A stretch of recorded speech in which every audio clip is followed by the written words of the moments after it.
Welcome back to Homemaking with Mima. If you're new here, my name is Wendy. In today's video, I'm going to be doing a few more things to fill my freezer, and I'm going to bring you along with me. So in this video, I'm going to be doing some more mashed potatoes because Thanksgiving and Christmas are right around the corner, and potatoes were on sale. So I'm going to do some more of my freezer mashed potatoes so that I have those already ready in my freezer. I'm also going to be doing some homemade bread, and I've done some experiments with some recipes in the past, and the one that we liked is the one that I'm going to be making, and then I'm going to be freezing. I believe I'm going to be freezing the dough. I'm not going to cook the bread. I'm going to freeze the dough so that way then I can just bring it out and thaw it out and then let it do its rise and then cook it from that stage. And what else? I got doing pizzas in here. Pizzas really don't last that long. So, unfortunately, I can call them a freezer meal, but actually it's just more of a convenience. I'm going to grab weekly meal. So, that's going to be in here as well. And I believe I'm going to be doing another beef stroganoff for a freezer meal. And I'm going to use up what beef stew meat that I didn't can back this summer. I think it was this summer that I canned some stew meat. I can't remember. I was cleaning out my freezers anyway. So, all right, let's get to this. All right, for today's project, I'm going to be making the Pizza Hut copycat pizza dough. And this is going to be part of some more freezer meals that I'm doing. I'm just going to be doing a little bit here and there when I can pop them in. And we are in need of some pizzas. And this is the yeast that I use. I got it quite a few years ago. This is actually just, I took it out of my freezer. So I'm going to fill this up. And I'm hoping I can find this again. I'll probably have to order it online if I can't find it. Otherwise, I did find it locally. And the kind of pizzas we're making today is I got a little bit of pizza sauce left here, and I also have some barbecue sauce. I have some pulled barbecued pork, so we'll make some of those as well.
So for the beef stroganoff, I've got these packages of the beef stew meat from our butcher when we got our quarter cow. In it, I'm going to have the recipe in the description box below. Now I have to adjust it because I have more. It says 500 grams of beef chunks. I have more than 500 grams in each package. One is 700 and something, and two of them are 600 and something. So I'm going to personally adjust my measurements to what I have, but I'm going to give you the measurements for if you have a 500 grams of beef. Now I don't know what that would be as far as poundage. I would assume maybe a pound of beef chunks is what the 500 grams is. I don't do the math. You can look that up. I don't have fresh onion and I don't have fresh garlic cloves right now. So I'm going to substitute with the powdered. So what I'm going to have in it is a salt, pepper, Dijon mustard, garlic powder, onion powder. I'm going to put some parsley in it. It's calling for beef broth, which I'm going to use my home canned beef broth. It's calling for some olive oil. I'm going to put that in there as well. Probably to brown the meat. Well, I'm not going to brown the meat. This is going to be a crock pot meal, but I'm going to have that oil in it anyway. Okay. So, the only thing I'm missing is Worcestershire sauce. I don't have any. So, on my bags, I wrote out my bags already. I got all this done before videoing this. Add a tablespoon and a half, because that's me adjusting for the size of meat that I have for each portion. The recipe calls for 1 tablespoon. I'm going to put a tablespoon and a half in each bag. I have to add that before it actually goes into the crock pot to cook. And then I have the rest of the cooking ingredients and what it can go over in case I'm not home and this is in the refrigerator to be made. All right, so I'm going to bring you along with me here to get this next freezer meal done for the late fall, winter. So what I'm going to do is I'm going to get these 2 ready. I only have 2 of these green holders. So I'll get 2 of these ready and show you that. And then I'll just do the 3rd one all on its own.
there is the 3 freezer meals of beef stroganoff.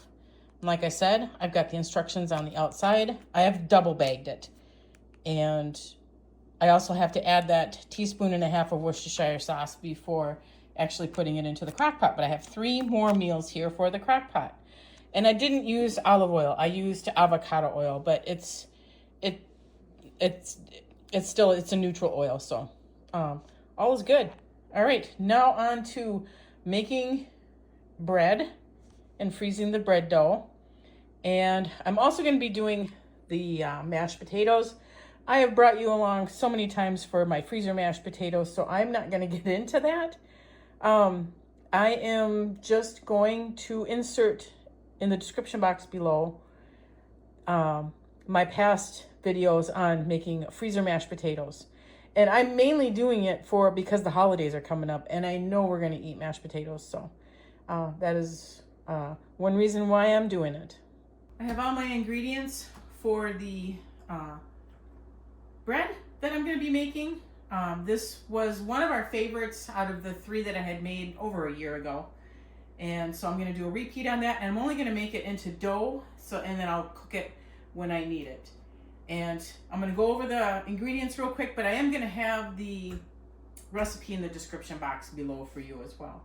I have bread flour, I have yeast, salt, sugar, oil, vinegar, a large egg, and that's just the bread flour, and that I've got it pre-prepped for myself. And I believe that is it. And right now I have the yeast activating in the bowl, and I'll bring you over there to look at that. The yeast is nice and bubbly and frothy, so I am going to start making the bread.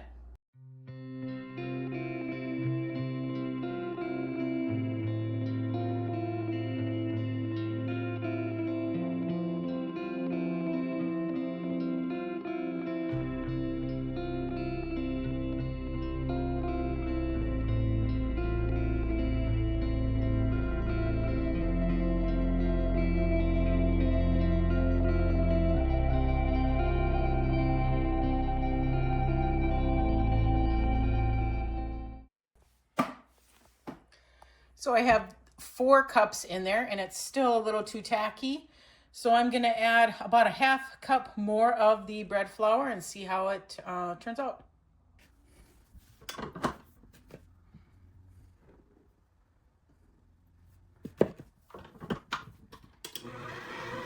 I added about 2 more tablespoons of flour, and that seemed to do the trick. I don't want it too dry, so it wasn't quite a full 5 cups. So I'm going to let this knead for 6 minutes.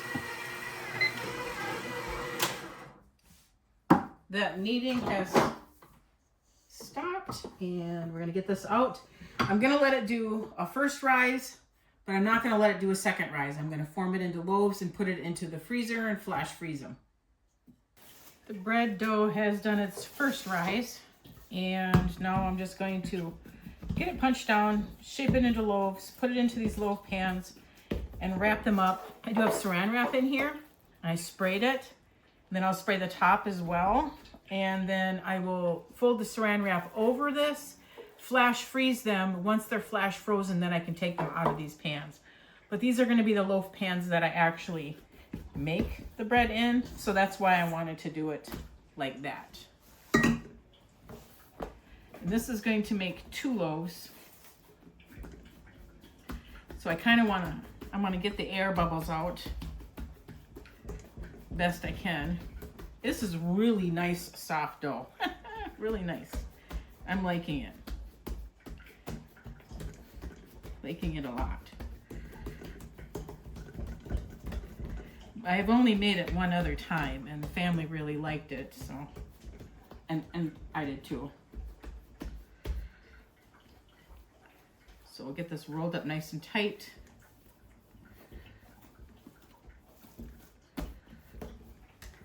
And I will cut it into 2 loaves.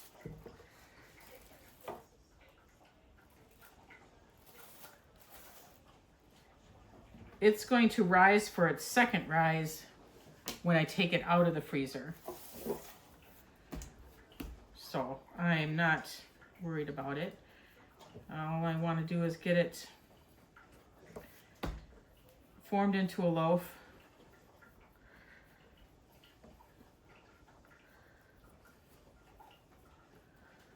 And get it into the freezer.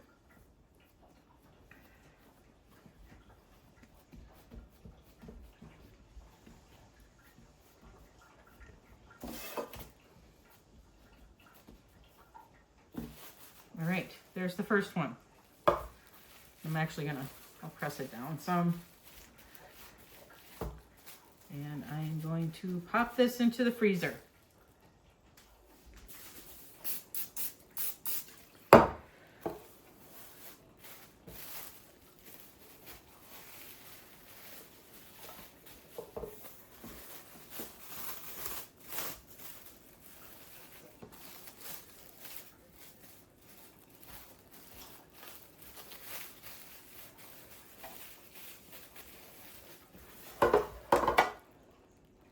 So that's going to end this video of me putting some more freezer meals in my freezer for this winter. I did the beef stroganoff. I've done the pizzas, which they're not going to last. I'm doing the homemade bread dough and the mashed potatoes. I had freezer mashed potatoes already in my freezer. 10-pound bag of potatoes was on sale, so I had to take advantage of it. And the holidays are just right around the corner, so it's going to be nice to already have the mashed potatoes done. And mine will be. Thank you so much for joining me today. If you like this kind of content, please subscribe to the channel, give it a thumbs up, and I want you folks to make it a really great day.